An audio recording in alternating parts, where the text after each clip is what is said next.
News. आवक कमी झाल्याने गिरणाचा साठा 38%वर।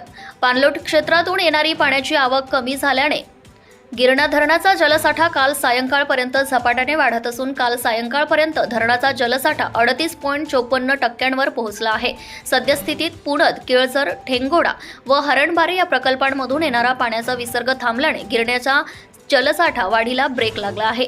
धरणांमध्ये पुरेसे पाणी उपलब्ध झाले की वर्षभराची पाणी चिंता मिटते, परंतु काल सकाळी 6 वाजता गिरणाचा जलसाठा 37.20%वर पावसाळा सरूनही धरणे भरली नाहीत, तर काही भागांना पाणी टंचाईच्या तीव्र समस्यांना वर्षभर सामोरे जावे लागते। 2 महिन्यांपूर्वी पावसाळा सुरू झाला असला तरी पाणलोट क्षेत्र मात्र कोरडेच होते। गेल्या आठवड्यातील शेवटच्या 3-4 दिवसात पाणलोट क्षेत्रामध्ये पावसाचा जोर वाढल्याने धरणांमधील पाणी साठ्यातही झपाट्याने वाढ झाली आहे। त्याचा फायदा गिरणा धरणाला झाला आहे। सोमवारी 24 तासातच 15% जलसाठा झाला होता, मात्र त्यानंतर काल दिवसभरात केवळ 1% वाढ झाली। सायंकाळी 6 वाजता 38.54%वर पोहोचला होता।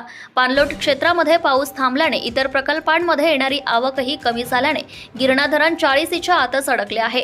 असे असले तरी पावसाचे उरलेले 2 महिने पाहता हे धरण यंदाही 50 पार करेल अशी अपेक्षा व्यक्त होत आहे। दुसरीकडे तालुक्यातील प्रकल्पांची स्थिती चिंताजनकच आहे। सौजन्य आपला मतदारसंघ, मुराद पटेल, चाळीसगाव।